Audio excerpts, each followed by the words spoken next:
Good afternoon, everyone. Can you all hear me? All righty, thank you so much. So, welcome to Diversity in Libraries here at the University of South Carolina.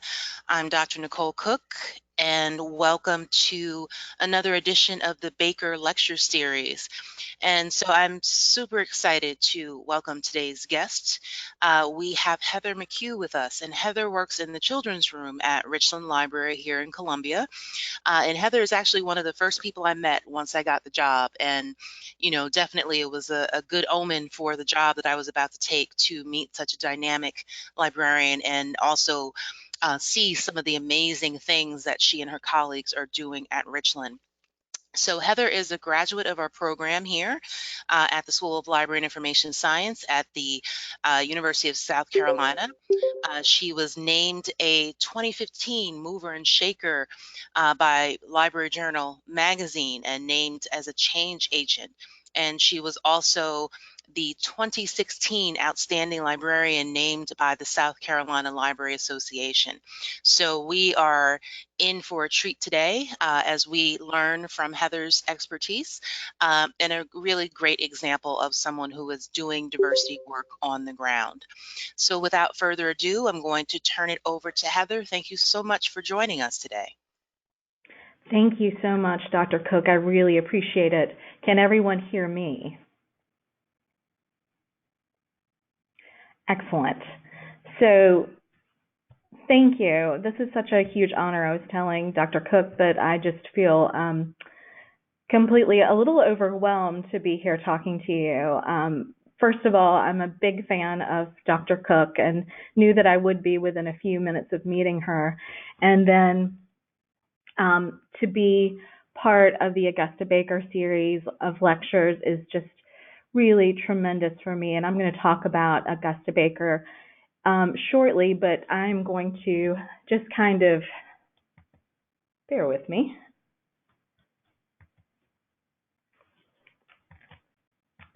Now comes the time when I have technical difficulties. Okay, there we go. Just kind of what we're going to cover today. This is going to be, I'm going to try to make this a very boots on the ground, a very personal conversation, and please feel free to chime in chat if you have questions or you want me to elaborate on a point, and I'm going to try to talk and keep up with chat as we go. If I miss something, please feel free. There will be an opportunity to circle around about that. So I'm going to talk a little bit about beginning my journey because I do feel like all things in libraries it's a personal journey, and everyone is starting somewhere different with diversity. So I want to talk a little bit about my journey. I want to talk about how I think about diversity in services, so we're all on the same page for that. I'm going to talk about some of the diverse services for children and families at Richland Library, and then about continuing the journey, because I know I was lucky enough to be in the program at the University of South Carolina. So I know that we're all, not all in South Carolina, and that we may be going in different directions once you graduate. So I want to kind of touch on what you can think about going forward as a librarian, especially in public services.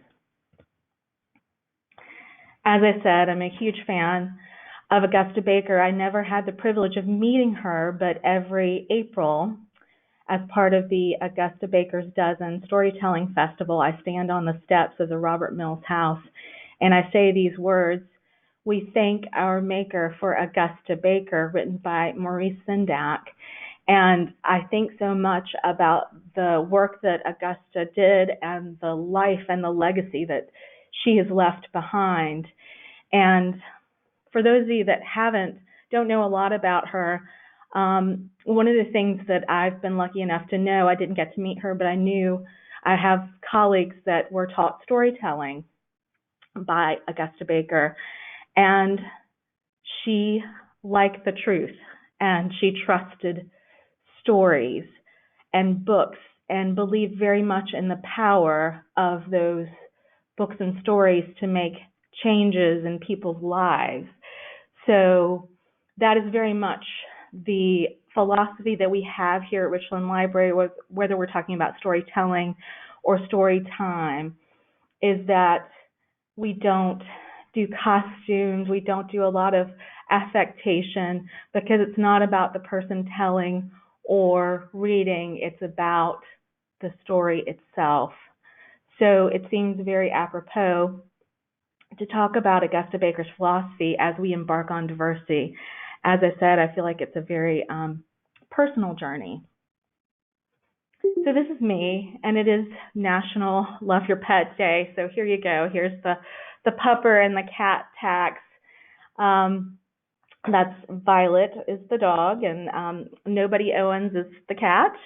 And yes, named after the graveyard book, like a true librarian. And just a few things about me in addition to the kind words that Nicole said. I serve on our African American History and Cultural Events Committee here at the library.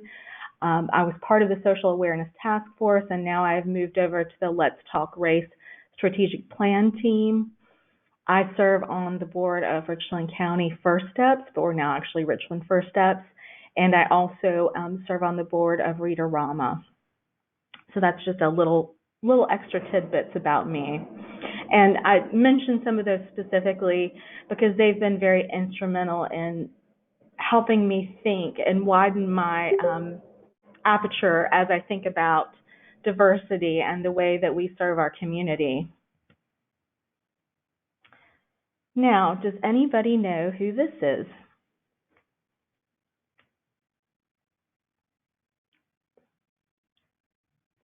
And it's okay if you don't. I certainly didn't, and I'll talk a little bit if anybody wants to guess. When I was in undergraduate, I was a communications theater major, and thank you, Dr. Cook, there you go. It's Paul Robeson, and in my major, I had to take a theater history class, and the professor passed around a bowl of topics, so you pick things at random. And I remember sitting in class, and I remember the bowl coming to me and picking out my topic, and I remember looking at the topic and thinking, this isn't for me. And but I held off and waited till the end of class and went up and talked to my professor and said, I'm happy to do whatever topic. I understand they're at random, but I don't think that this topic is necessarily for me. And he asked me what the topic was, and I said, it's the history of African American theater, late 1800s, early turn of the century. And he stopped and looked at me and said, it's for you. And indeed, that history is for me, and it's for everyone. And that was a real seminal moment for me to think about things, how we think about things are for us or not for us, and how we have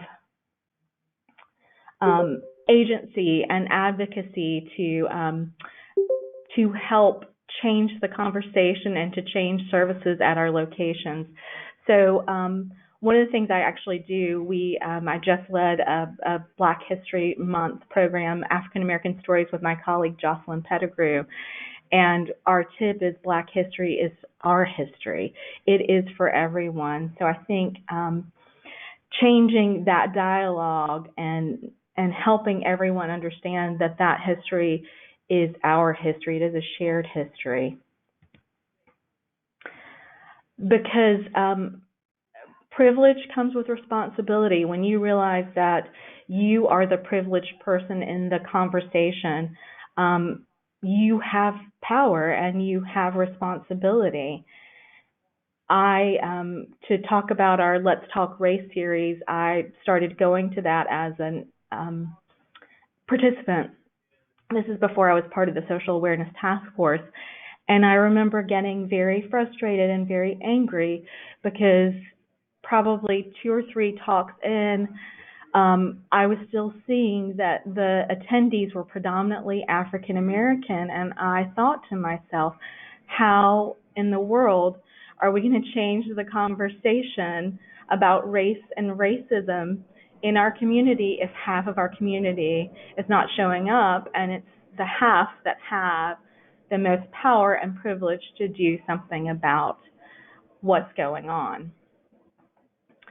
So I think when you have privilege, that you need to use that to amplify voices, to talk about who's being left out of the conversation, and I think that goes a long way when we talk about diversity.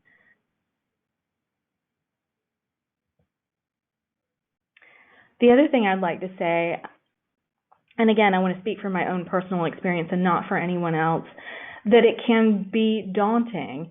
I think that I often freeze because I'm scared I'll make a mistake. Maybe I'll use the wrong terminology, or I won't call someone by the right pronoun. And sometimes that puts me in that frozen state. And I think understanding that mistakes are going to be made and our job is to learn from them and do better is huge. And I also think, and again, obviously, white, cisgender woman, I understand, or I've started to come to understand that when I feel discomfort in a particular situation, that is probably indicative of me either needing to learn more or sit in that discomfort. I remember having a moment where a situation felt very uncomfortable. I remember it vividly. It was the summer when Philando Castile was murdered by the police, and I remember thinking to myself, I wish I could take a day away from this, but I also realized that my friends never get to take a day away from it. So I think we're, as white people, we're not used to sitting in the discomfort the way that our other members of our community are. And so I think we've got to learn that that's part of our journey as well.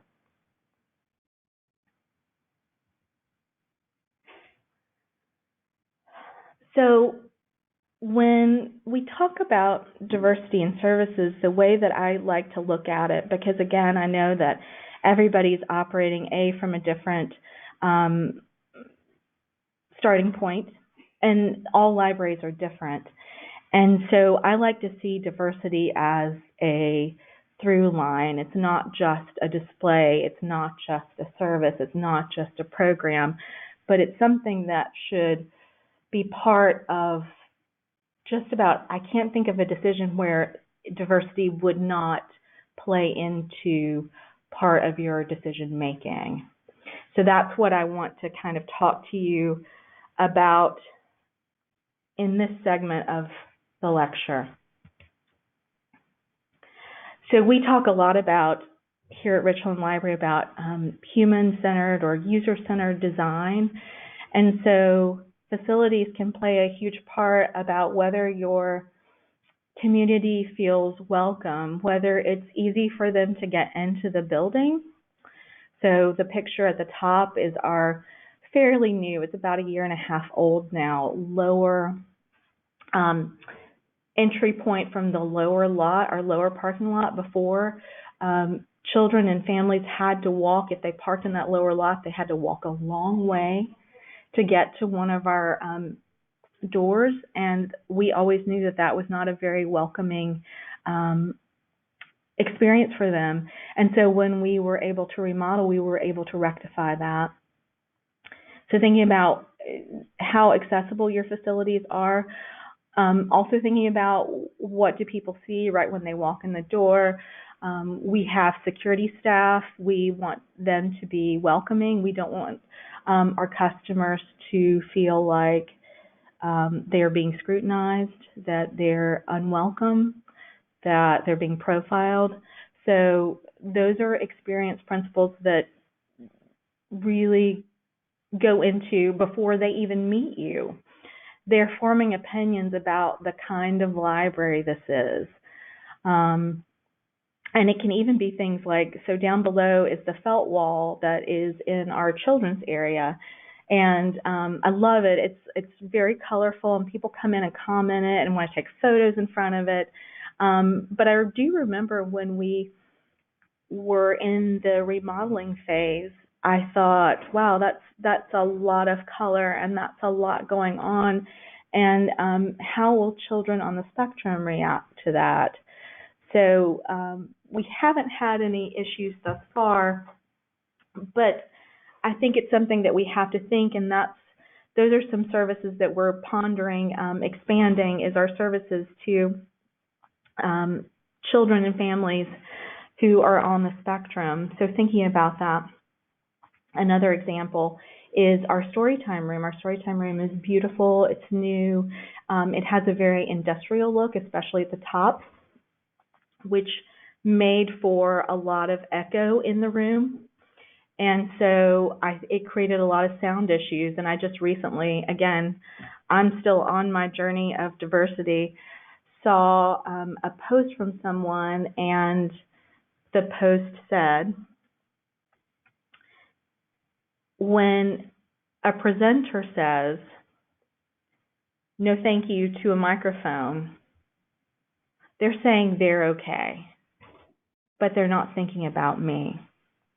It's like having a meeting on the third floor and being offered the ramp and saying, no, I'm good, and ignoring your colleague who might be in a wheelchair. So I am definitely one of those people that tends to go without a microphone because of my theater background. I think I've got a big booming voice. But from now on, I will always be sure to take the microphone during lectures, during presentations, so that I can be sure that everyone is included in that experience and they don't have to ask me. So same thing with to circle back to our Storytime room, it was a very echoey space. We have put in some sound dampening panels, which have helped a lot, but now we do use microphones because we do have children who have some hearing loss and some deafness, so we want to make sure that they can be part of that experience as well. Staff. So you really want to think about the staff that you have at the desk. Does it reflect your community? And you have to be very intentional. I know some of you've already seen the presentation by my colleagues, Tamara King, Dee Robinson, and Cece Holloway. So you know that we're putting forth some very intentional efforts to bring diversity across our staff. So I'm going to go through this very briefly because you have heard some of this already or seen some of this already. We have a race and social equity strategic plan team that is being led by Dee Robinson. And one of the things that struck me, I love that they kind of took a small microcosm to really think about how good are we. We say that we're really open to diversifying our staff and really bringing new people on board, but how good a job are we doing?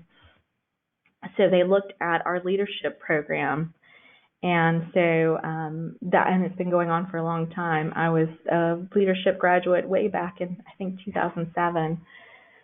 So in 2017, this is what it looked like in terms of our leadership class. The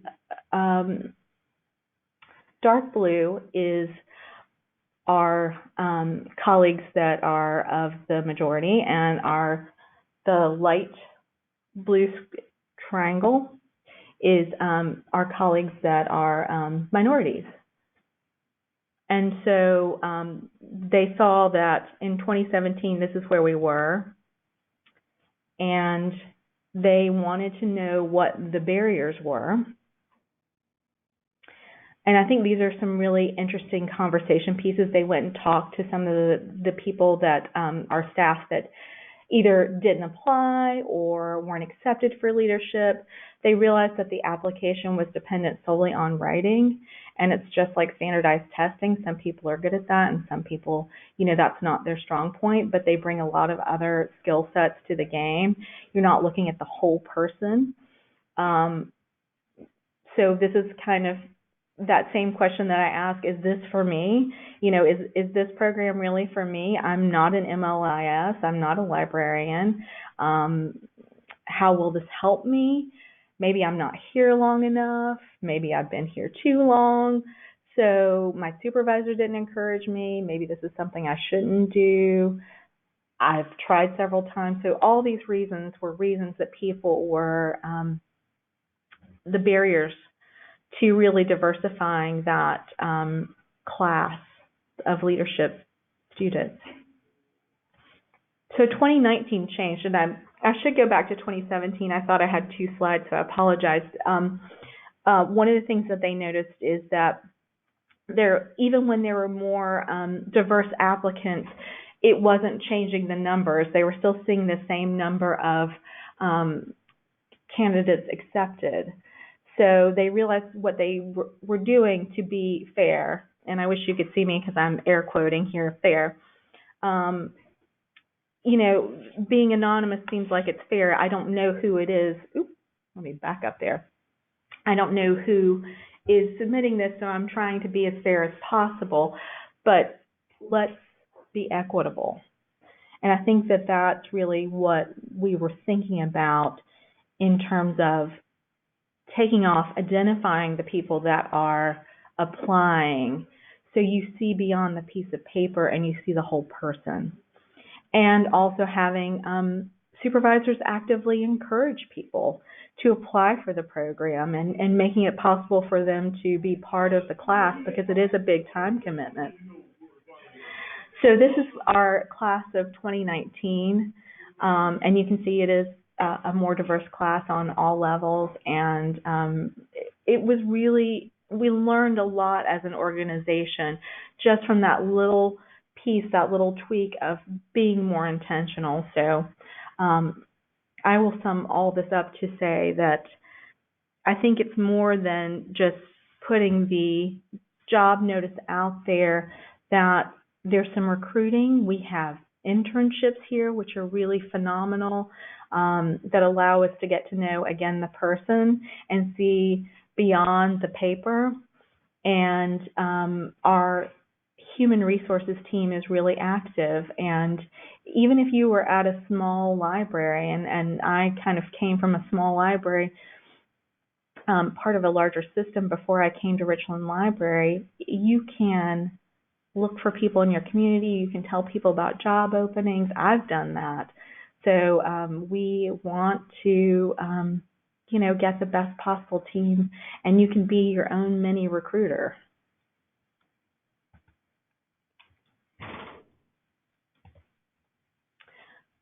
Before I jump into policies, I just want to check in and see if there's any questions thus far. Okay, I see none, so I'm going to proceed. So policies are hard, and sometimes that's where there's a lot of tension, because policies are to protect our staff, they're to protect our customers, and they're to protect our facilities, which is essentially, public property. So they exist for a reason, but they don't always work for every customer. And I will say that I'm really happy here at Richland Library that we do have the latitude to consider the person in front of us and decide, how best to apply that policy. A perfect example, I've already mentioned, we have a family that comes in regularly, and actually both of their children are on the spectrum, but one of the children stems, and he can be quite loud. And so one day I was in the stacks recently, and I heard a lot of loud talking. And normally, I give it a few minutes, and then I go over and, just remind kiddos to use their inside voice, that we have neighbors upstairs who are trying to study or whatever. And I walked over and I saw that it was this particular child, and I know, having the context and knowing where he's coming from, I knew that the best thing to do was to let him do his thing. And so I think the only time I've interjected when it's come to this particular family was we actually have this shadow box piece, and one day I saw him standing on top of it, and so I said, hey, Dad, I'm not trying to alarm you, but your kiddo is standing on top of the shadow box, so could I get your help? So, and we even actually go up and get the dad's hold from him for him because it's on another level, because we want him to be able to stay. We know it's very alarming for his children if he is out of their sight. So we go and get holds for him. So I think just really thinking about policies and how they impact people. We have courtesy cards in the children's room because we want to be able to, if we have children that maybe are over the county line, we check out to them on our courtesy cards from time to time, just a few items. But also if we encounter homeless families that wanted to have some books, that we try to make that happen for them. So I think there's your policies and there's how they are applied, and I think diversity plays a part in that application.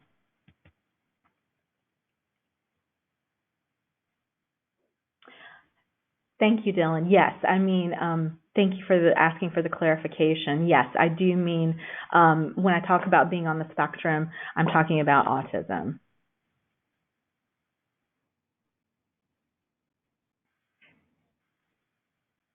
Absolutely.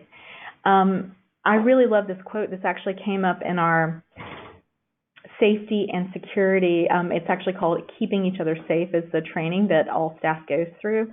And we try to do it every few years because it's good to just get a reminder of things. And this actually came from our lead social worker, but thinking about in all settings engaging clients with compassion and respect, it goes a long way. But I also like that it talks about being culturally relevant and considering everything. And this quote doesn't say it particularly, but also one thing that we try to take into consideration is ACEs, which if you haven't heard of ACEs is Adverse Childhood Experiences, and there's a lot of information out there if you want to do a deep dive, but it impacts who we are, how we react to things. It's basically trauma-informed care is another name for it. So we can't know everything as public librarians. Sometimes we walk in with people walk in and we have no context for what's going on with them, but just trying to be as welcoming and as accessible as we can be. And also when we have more information, maybe we can be even more so. So that's a perfect segue. We're very, very fortunate to have social workers here at Richland Library. This is a growing trend. When we started our program, there were a handful of libraries, and they tended to be bigger cities that had social workers as part of their staff.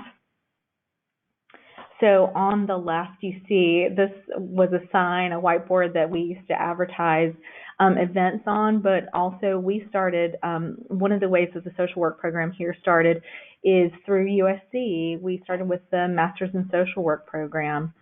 We became a field visit site. So I started out as myself and a colleague, we supervised 2 Masters in Social Work interns. And we were really kind of flying by the seat of our pants because we knew that we had people that needed help, and we tried to figure out the best way. People don't want you to walk up and say, hey, you look like you might be homeless or you might need, so we're trying to figure out how to get the word out and convey that those services are offered here at the library. And this program is well established now. That is Lee Patterson on the right, and she's the manager of our social work program. And but still people are surprised that we have social workers and all the things that we can do and offer. And that includes the whole family. That's something that we really think about. Lee and her team do a variety of things. They have office hours so people can meet and they can connect people with resources. They have several programs that help with housing, that can help with job applications, and they've got money to pull from. So one of the grants is New Hope is really phenomenal, and it helps even with paying some utilities and things like that.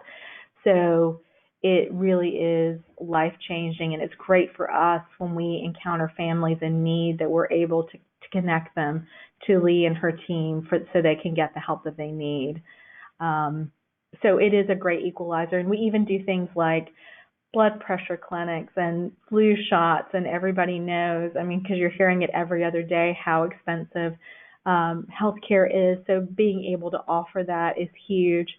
We don't do a lot of flu shots for children. I think it's 12 and up, but at least if the parents can get their flu shots, then maybe they can, get free flu shots for their kiddos elsewhere.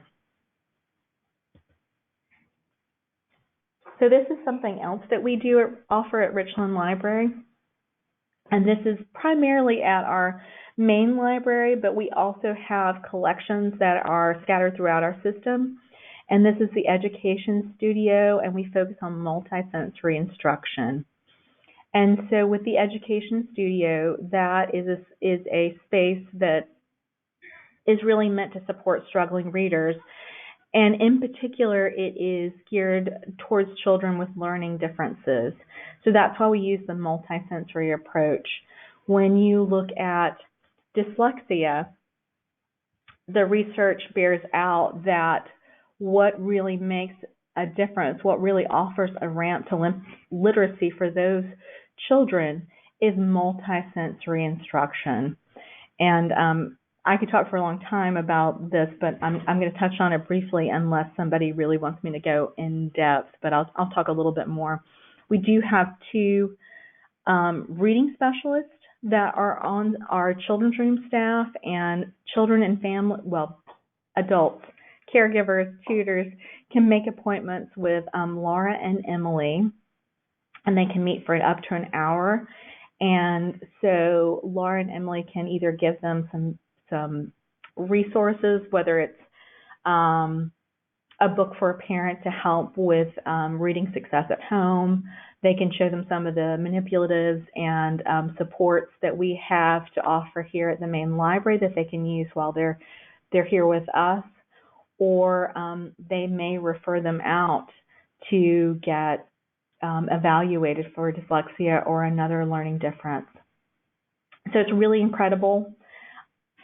They also, I should say, Laura and Emily are offering, this will be I think this is our second year of doing a third grade reading camp. For those of you that aren't in South Carolina, our legislature has put into the code of law that all third graders not reading on level at third grade are to be held back. And so we kind of had a few years where they weren't enforcing it, and now we're at the point of enforcing it, and it's causing a lot of stress for parents and students alike. So this year we were able to get some funding, and we're doing it 3 times. So we're offering a free 2-week, it's 4 days each week, 9:30 to 12:30, multi-sensory instruction reading camp for rising third graders or rising fourth graders. So we're really trying to target those kids who are most in need at that critical juncture.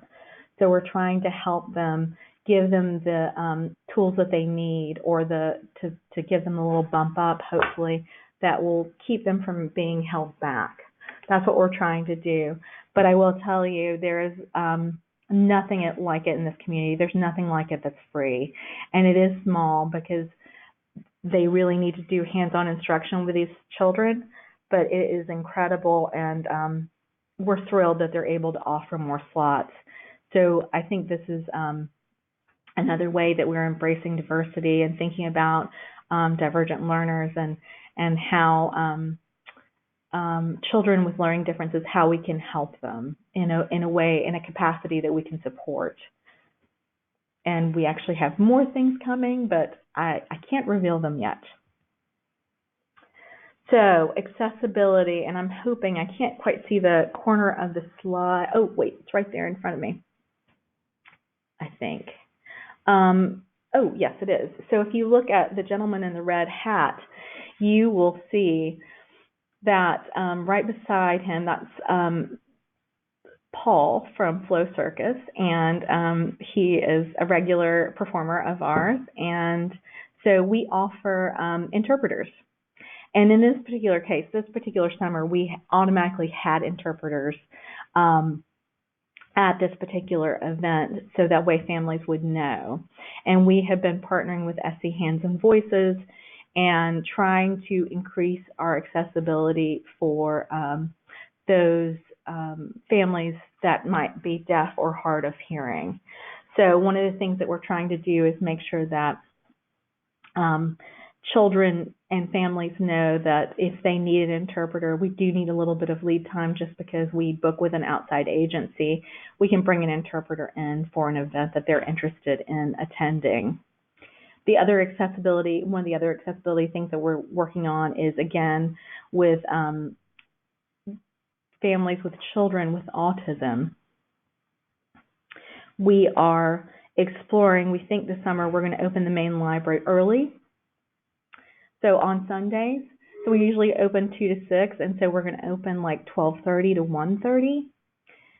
No lights, no escalators, very low sensory experience just for these families, so they have the freedom to explore the children's room and the teen center without fear of judgment or reprisal or embarrassment. That's what we often hear for families with children with autism, because sometimes they act in unexpected ways. And so we are trying to make them feel as welcome as we can. And so we are thinking that this is going to be a really something that's really embraced by this community. And of course, we're reaching out to partners in the community to communicate this early opening. And along those lines, when we reopened our Richland Library Southeast location, it included a multi-sensory room. So you'll see there's the light tube with the water. There's all kinds of manipulatives and things to help with sensory overload. When I went in and visited this room, it was very low light. It was very calming. So this is a room, the way that they're approaching it now, families can book it, I think, for 30 minutes or an hour. I think it depends on whether it's the weekend or during the week. Therapists can come in and work with clients in this room. And on the left, you'll see some of the kinds of things that they have. The little cushion stools got kind of little nubs, so it provides a lot of sensory input. The pea pod that the little one is sitting in reading the book, again, it provides that real intense closeness and sensory feeling of being kind of, wrapped up. And then there's the body squeezer, which if you've seen anything about Temple Grandin, you know that's something that essentially she designed, and I think it was actually something that she saw used with cattle. So these things can be brought out. Some of these things are out in the room, and some of these things can be brought out on demand. That is a special room in that space, but we're really proud to have it, and the community's been really excited about it, and we're starting to offer some programming to go along with that space. So when you think about your exhibits, thinking about your community is important, and I will say we need mirrors, but we also need windows. So I've heard from and seen posts from authors where people say, and don't get me wrong, I've said inconsiderate things or things without as much thought as I should put behind them. It's our community doesn't need a Latino author because we're mostly white, or they don't need an Asian author, or they don't, whatever the teacher, the professional said. And so we do need those windows, and this was a great exhibit that we were able to get here at Richland Library, and it's the Our Voice exhibit. And I wanted to take a minute because it is such an incredible exhibit, but I also want to give a shout out to the Nickel. So those of you that are interested in children's services, I cannot say enough about what a phenomenal organization they are. It's the National Center for Children's Illustrated Literature. In terms of what you get, this is a very inexpensive exhibit. They come beautifully matted and framed. It is, I think actually they drove it to us, and they're really lovely and wonderful to work with, and they have a lot of diverse exhibits celebrating children's book illustrators. So I just want to say that, but thinking about those exhibits too, and that can be a variety of things. You can talk about the history of LGBTQIA. You can bring in artists with different abilities. There's lots of exhibits to think about, but I think that that's something, again, diversity plays a part in that decision making. Just like with authors and performers. So here are some of the people that we've been lucky enough to have authors and performers and illustrators. And so Gracelyn and Pat Mora and Cece Bell and Sonia de los Santos and R. Gregory Christie and Secret Agent 23 Skidoo. Amazing. Again, sometimes it was that mirror for our community. Sometimes it's that window. These things are important. We need to see different, what a children's, the vast array of what children's book creators look like and sound like, and also hear different music. So yes, Cece Bell wrote El Defo, and she was wonderful and lovely, and just really agreed, Hannah. It's one of my absolute favorites, and one of the favorites of the kids that I pass out to. They're always so excited to read that book. And she was really impactful, and she spoke, and you could see her. She wears a hearing device, and you could see it, and she talks a bit about her experience, and she talks about, what it was like to lose her hearing. So again, we need to see that, and as a public library, we have the ability to give that platform. And when you have a storytelling festival and you have this person, you celebrate this person, you say this person, their community, their culture, the words, they're important. We need to pay attention to this. This is for us. So something else that we do is we started out doing America's Battle of the Books. I don't know if any of you ever participated in that program. And it was great. It was suggested by another colleague. We really enjoyed it. We have, just like a lot of libraries all over the country, have a lot of kids that are book nerds. They love to read. They want to ask questions. They're competitive. One of the things that we learned pretty quickly, the way that we had kids answering questions was writing them down. That was our very first inaugural year, and we determined quickly that was not a great fit for all of our kids. For those kids that were dyslexic, it was very stressful for them. So again, you learn, you make a mistake, you don't get it right, and then you adjust. So we started thinking about what can we do to make this less stressful for those kids with learning differences. The other thing we wanted to do too is, as we spent a little more time in this program, we noticed that the books were not as, just bluntly, not as diverse as we would like. They're diverse in terms of like the kinds of books. We weren't seeing very many graphic novels, which can be such a great gateway for kids to get kids into books. But we also weren't seeing a lot of different stories being told. So we, some very brave teen colleagues of mine, decided that when we took a break from the children's version of the program, that they would create their own. And so now what we have is the book battle. We didn't take a very far leap there with the name. We called it what it is.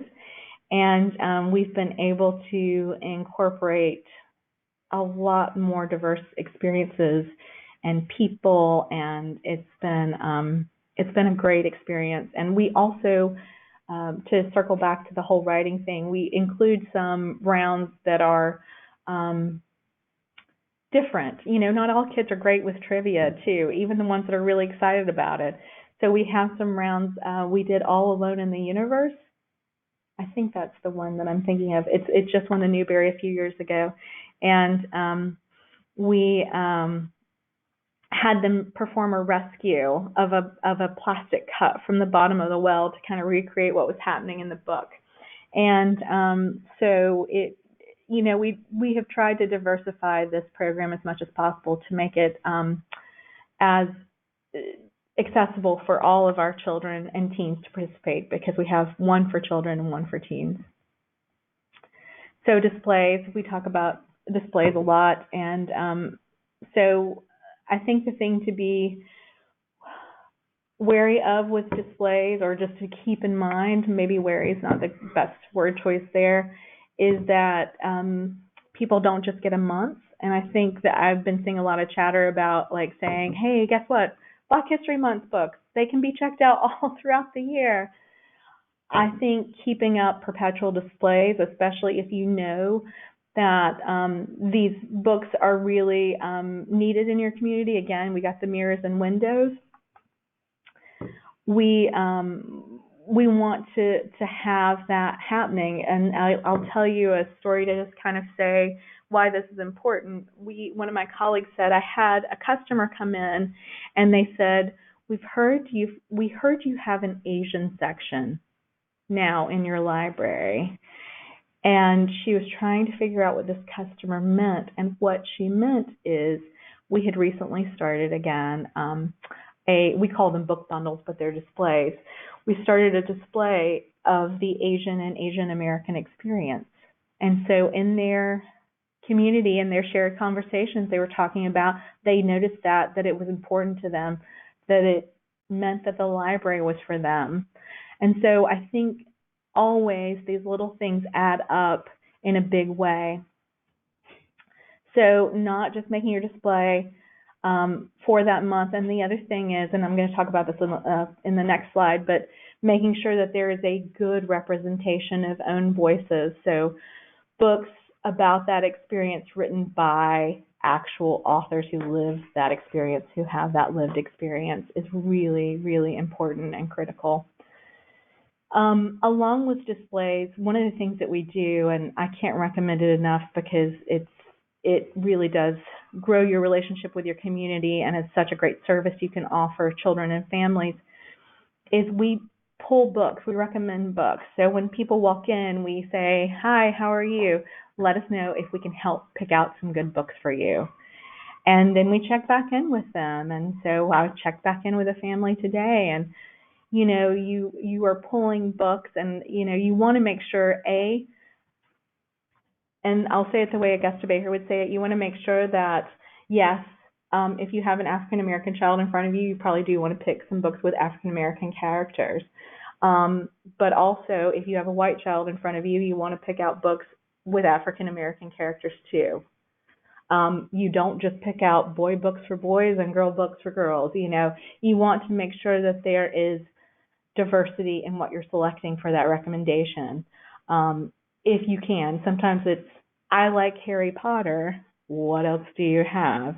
But if it's just a general pick me out some good books, then you have a lot of latitude with what you can pick out and what you can recommend. And I think people are always surprised and delighted when you bring them something that they wouldn't have maybe picked out themselves. And I've seen people take a lot of books home that way and discover great new stories and great new characters that they wouldn't have known about if you didn't introduce them to them. So this is a colleague it's a friend of mine and a colleague of Dr. Cook's, who I saw on Facebook. And so I just wanted to point this out because I thought this was I think this is a great point. I think, you know, I will say as a woman, if I walked up and I saw a display of women's history books and books about women and it was all written by men, then I would have a certain feeling about that. And so someone shared this thought, and I think it's something when you're pulling those displays, especially when, again, you're operating from privilege, to really think carefully about what voices you're amplifying on that display, because that's what you're doing, is amplifying those voices. This is such a great service, and I do want to talk about this in terms of children, because children are very much at the mercy of their parents or grown-ups or whoever brings them to the library.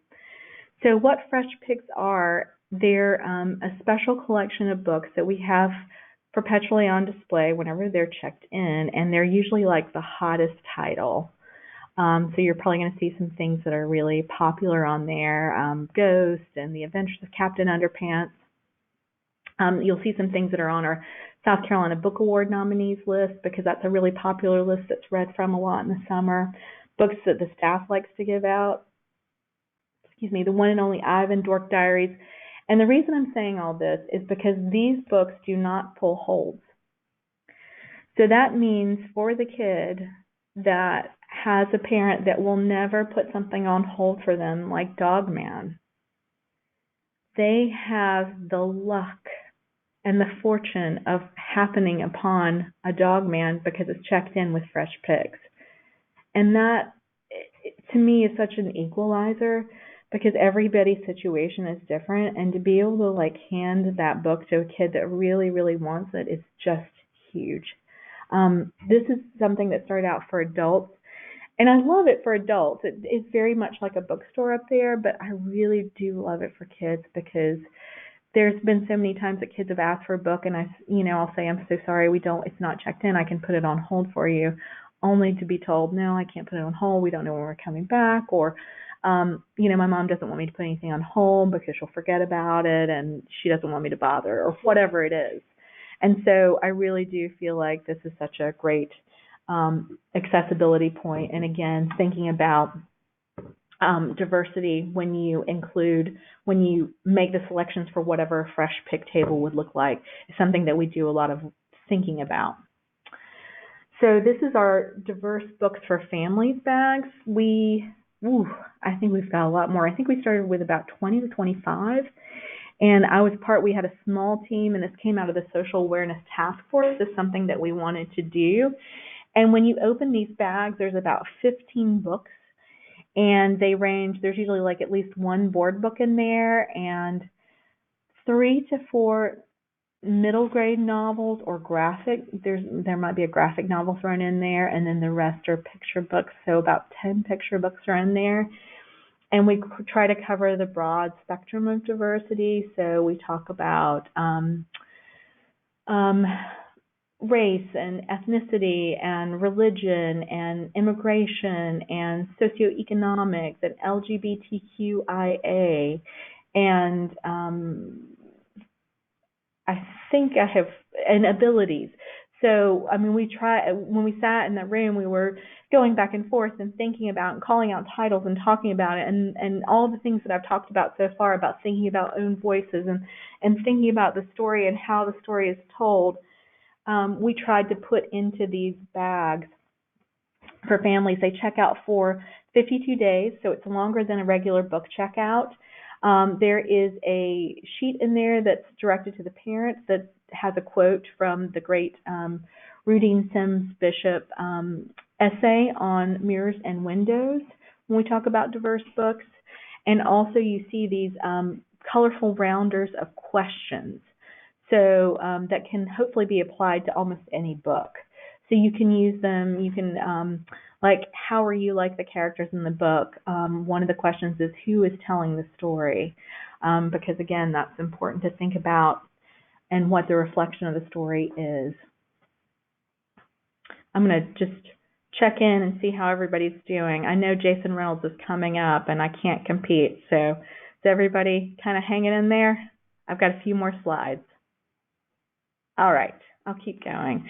So Kids in Print is our literary magazine, and I'll just touch on it briefly. It's been going on for almost 25 years now. It's something that we are always looking and trying to increase. Me too. I'm not going till tomorrow, but I'll take pictures for you. It's our literary magazine. Again, it's been going on for 25 years.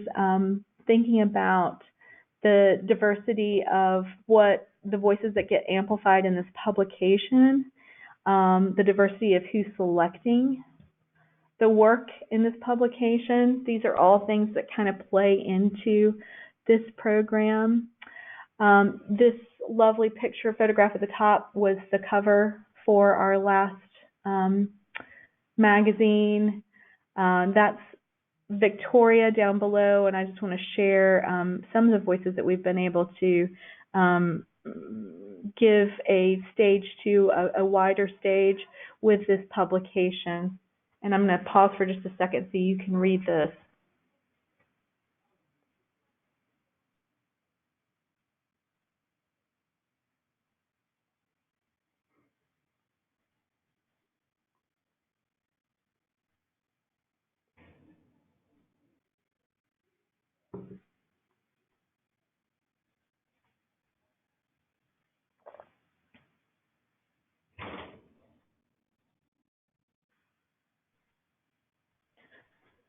We've had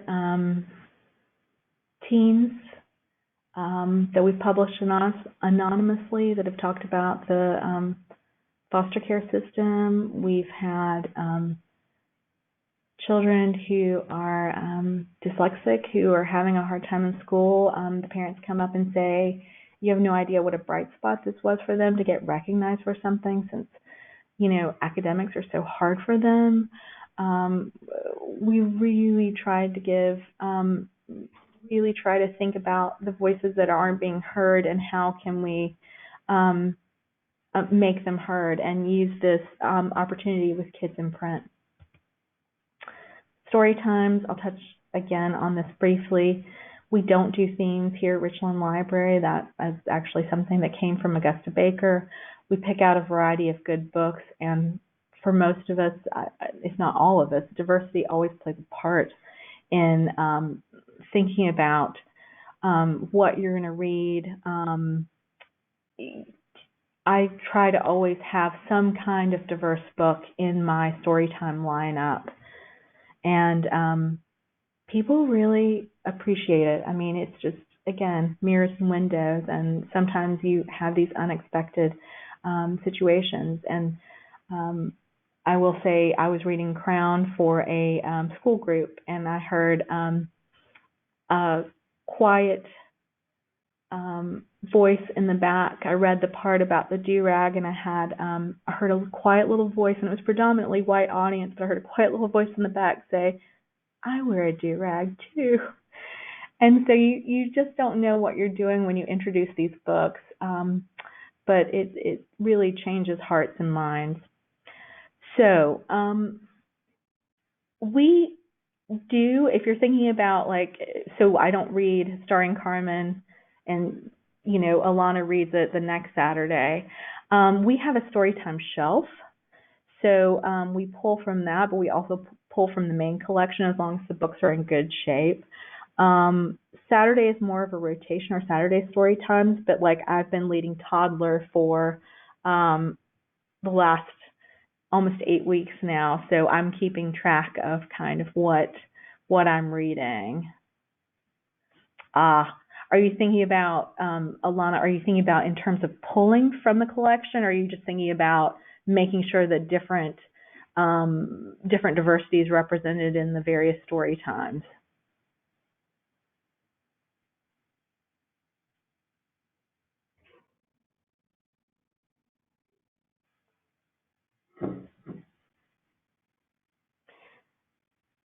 We don't, and I do think that probably that's something that we could do a better job of, and making sure that we are giving voice to the great variety. Yes, Yes, it is. It is hard to do. Um, I think you can take it on board with yourself, but that's something that we can definitely think about. Again, I'm always up for suggestions and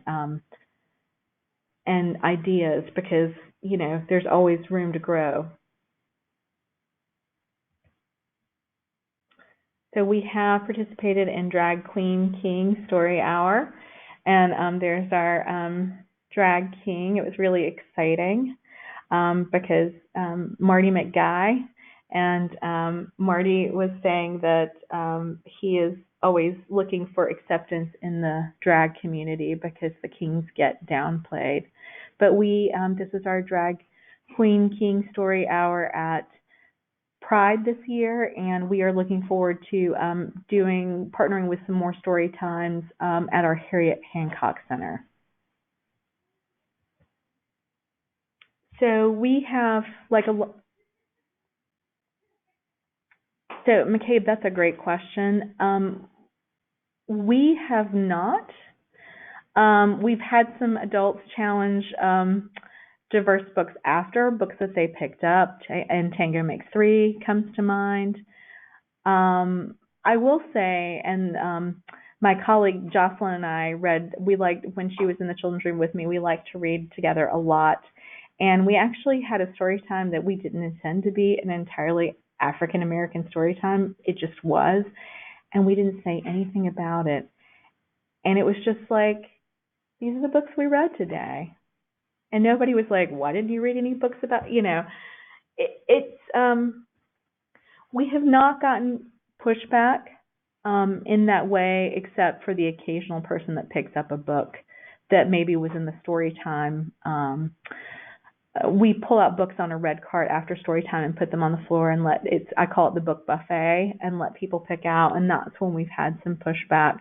But we're pretty good at handling the pushback and, talking about, it's fine if that book is not for you, but, we do represent our community. Just really quickly, yes, thank you for asking. Now, interestingly for that, we were all prepared for some big pushback on Drag King Queen story time. What we really got pushback on from our community is we had these rainbow clings on all of our branches, and it said "Brave the Rainbow," and so that's where we got some real feedback from our community. Nobody actually protested. There was some, talk of that, but it did not happen. I think there was one person that asked some questions, like kind of stated that they didn't like it, and they were like, we had a lot of staff on hand, and they answered it, and they said, okay, well, nobody's forcing anybody to come to the story time. It's free and open to the public. As a matter of fact, it's as free as you can be. We were out on a street, so it was pretty free and open. Let me know if you have more questions about that. I mean, that's always the hardest thing, because we do stand for intellectual freedom and supporting the right to read for everyone.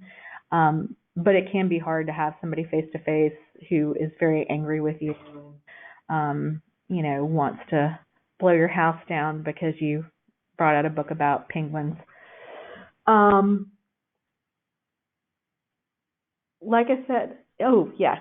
And so, like I said, looking for these small opportunities. This is a set that I found.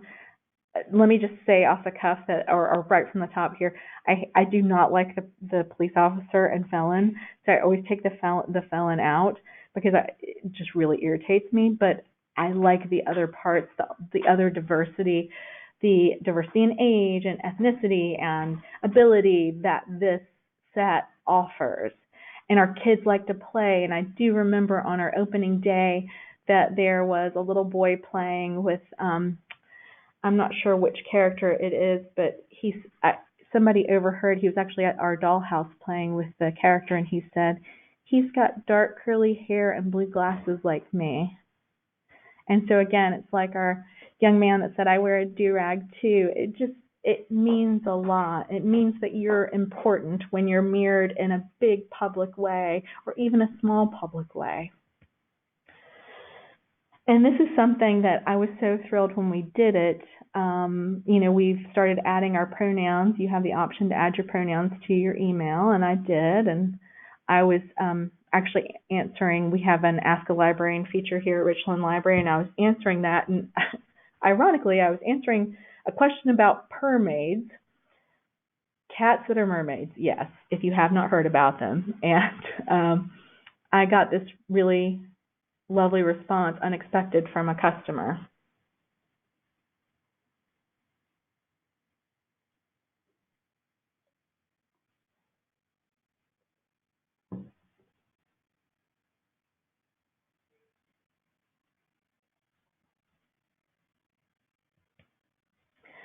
So as we continue our journey, things that I would say to you is just if it's something that you feel like maybe we're not the experts in, or we don't have there's somebody out there that's going to want to do it with us. The African American Studies program at the University of South Carolina, maybe you're familiar with that fine institution. They have been tremendous partners for us, and they helped us bring Derek Barnes in, and they're helping us with Kelly Starling Lyons, and they've been great partners with us. So if you are in a more homogenous community, look for people who might partner with you to amplify those voices. Again, I've mentioned Harriet Hancock. This is a great organization in our community, obviously LGBTQIA, and they've been more than willing and more than gracious to come and talk to our staff, to raise our awareness, to educate us, to talk to us about how we can be great allies for children and teens and their parents. You've already seen Tamara's presentation, but our Let's Talk Race, it may be something that's not happening in your community. If you're here in Columbia, I do invite you to attend one of these because they're just incredible. And I am happy to report that they have become more diverse, and we are seeing a greater presence of those with privilege. So it's really, I always come away from this and I learned something about myself and how I can be a better ally. So they're really incredible, and they're free. And if you don't live close to Columbia, there may be something online that you can participate in that offers that same kind of opportunity. This is the Empathy Lab. And again, a couple of the ones that we had gave customers, and it's not really for children under 12 because of the VR and their developing brains, but it gave people a taste of what it was like to be homeless or to be differently abled. So it was tremendous. And again, when we talk about services to children and families, we're talking about the whole family. So letting people know that we're trying to give voice to their experience, or they have the opportunity to see what another experience is like, is just huge. Race Matters is actually conversations that we're having with staff, and that's something else that we're continuing to do. And of course, we're librarians, so reading can help move the needle on what you know about diversity and how you act on it in your library. You've been so kind. If there's any questions, I'm happy to take them. This is my beautiful dog, Rufus. And but otherwise, I'm probably going to wrap up because you've been kind and I'm over time. No worries at all. This has been absolutely amazing. Thank you so much. While people are thinking of questions that they might want to ask, I just want to piggyback on what Heather has been mentioning in terms of mirrors and windows, and that's an essay written by Dr. Rudine Sims Bishop, and it was certainly a fundamental and very foundational article for me in the work that I do with diversity. So I will, after the session, push this out to you all and ask Kaylee to pin the article on the website so you can take a look at that as well. Okay, so Heather, Jordan wants to know who, oh, okay, yeah, I just answered Jordan's question. So we will push that out to you. Other questions for Heather? Lots of amazing things happening at Richland. If anybody ever wants to come and see any of this in action, you are more than welcome.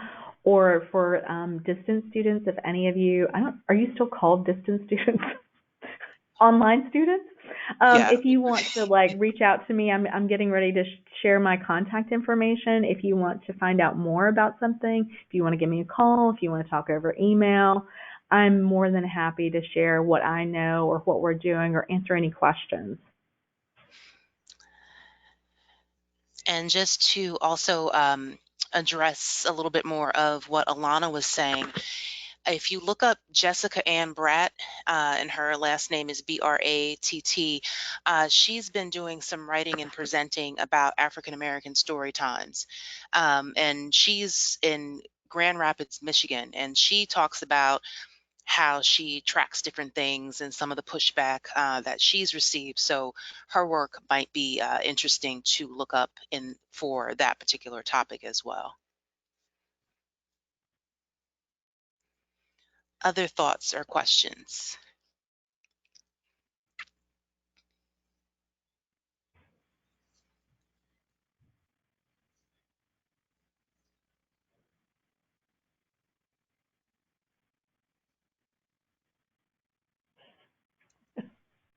Yeah, that's a That's great not question, coarse at isn't it? all. It is. It's not. It's not coarse at all. We are exceptionally fortunate here at Richland Library to be well funded and well supported by our community.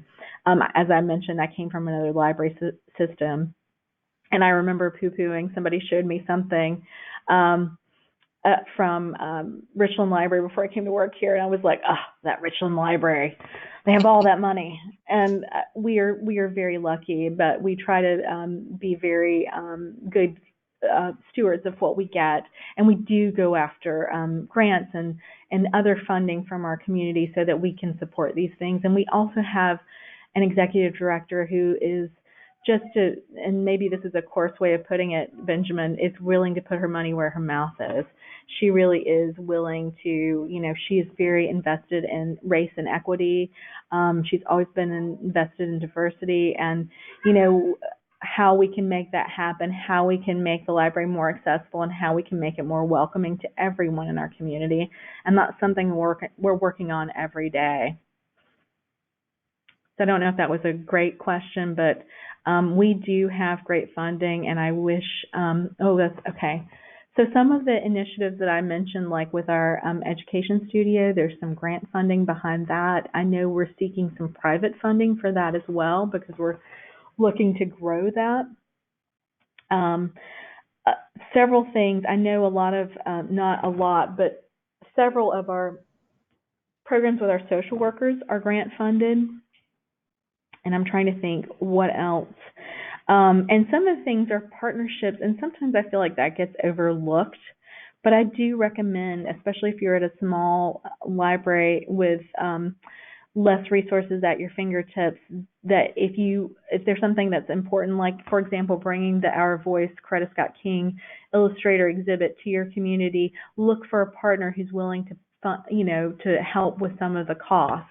The African American Studies Department partnered with us on that and helped fund that initiative because we wanted to make sure that happened.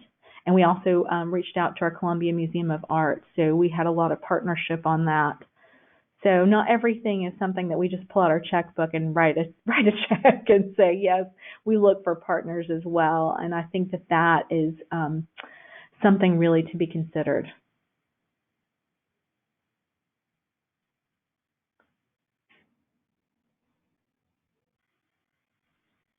Other questions or comments?